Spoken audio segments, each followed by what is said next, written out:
Assalamualaikum warahmatullahi wabarakatuh. Yang saya hormati Bapak Muhammad Janki Daswat, SH.MH, selaku dosen pembimbing mata kuliah Ekonomi Syariah dan teman-teman yang saya banggakan. Puji syukur marilah kita panjatkan kepada Allah SWT dan sholawat serta salam semoga tetap tercurah limpahkan pada Rasulullah Muhammad SAW. Perkenalkan, nama saya Asep Nur Rahman, kelas 5G dengan NIM 221011625, perwakilan dari kelompok 11 yang akan menjadi moderator dalam diskusi ini. Adapun anggota di kelompok ini selain saya ialah ada Depi, Rama, Silpi, dan Ripki. Pada kesempatan ini, kami akan berdiskusi tentang sistem keuangan ekonomi syariah. Materi yang pertama akan disampaikan oleh Silpi. Assalamualaikum warahmatullahi wabarakatuh.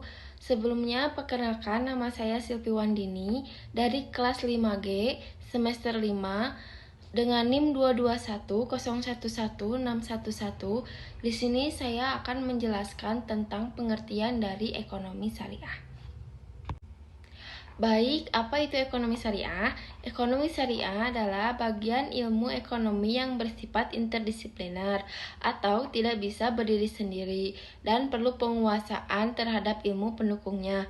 Ekonomi syariah juga didefinisikan sebagai ilmu yang mempelajari masalah ekonomi rakyat serta diilhami oleh ajaran Islam. Dengan kata lain, ekonomi syariah dapat diartikan sebagai wujud implementasi terhadap nilai Islam dalam melaksanakan aktivitas ekonomi, baik secara langsung maupun tidak langsung.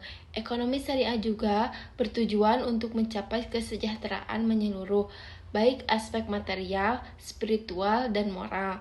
Mungkin itu adalah pengertian dari ekonomi syariah. Cukup sekian dari saya. Wassalamualaikum warahmatullahi wabarakatuh. Baik, perkenalkan nama saya Devi Puspita. Di sini saya akan memaparkan materi prinsip-prinsip ekonomi syariah.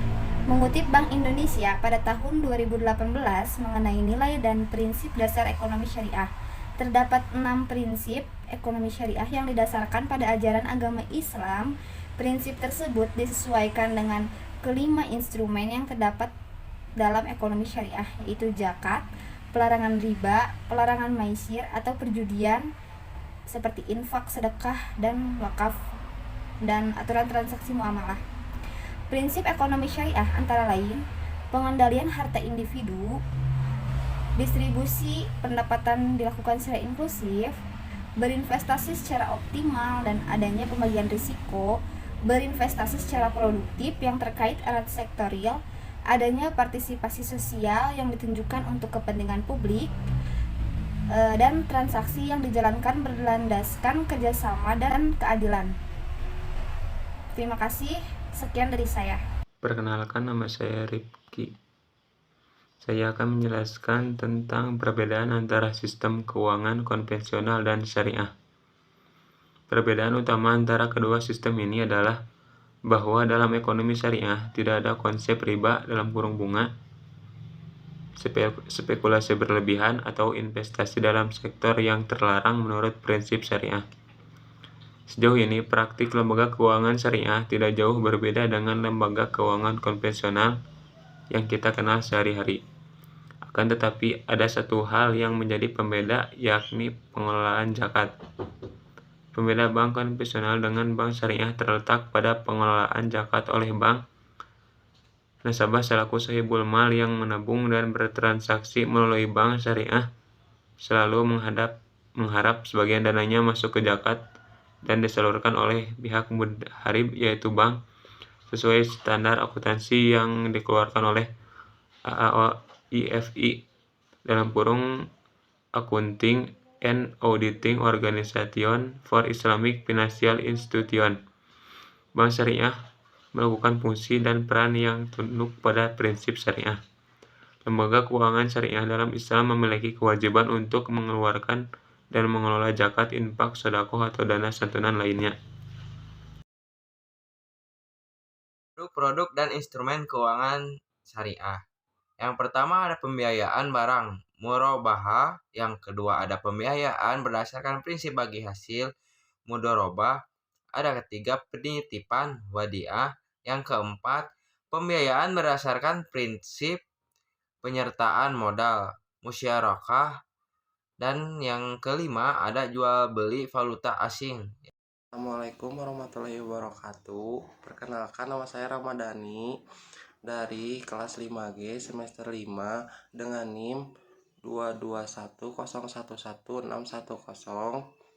Peran sistem keuangan ekonomi syariah ada 3. 1. Pemberdayaan ekonomi masyarakat. 2. Pengentasan kemiskinan. 3. Pembangunan infrastruktur berbasis syariah. Kesimpulan dari presentasi ini adalah bahwa sistem keuangan ekonomi syariah berpotensi besar untuk memberikan kontribusi positif terhadap perkembangan ekonomi, bertujuan untuk menjaga keadilan, keberlanjutan, dan keberkahan. Sistem keuangan ekonomi syariah dapat menjadi solusi dalam mengatasi sebagai masalah ekonomi dan keuangan dihadapi saat ini. Sekian dari kami, mohon maaf bila ada kata atau bahasa yang kurang baik, mohon untuk dimaafkan. Terima kasih untuk para hadirin yang mengikuti presentasi ini dari awal sampai akhir. Sekian dari saya. Assalamualaikum warahmatullahi wabarakatuh.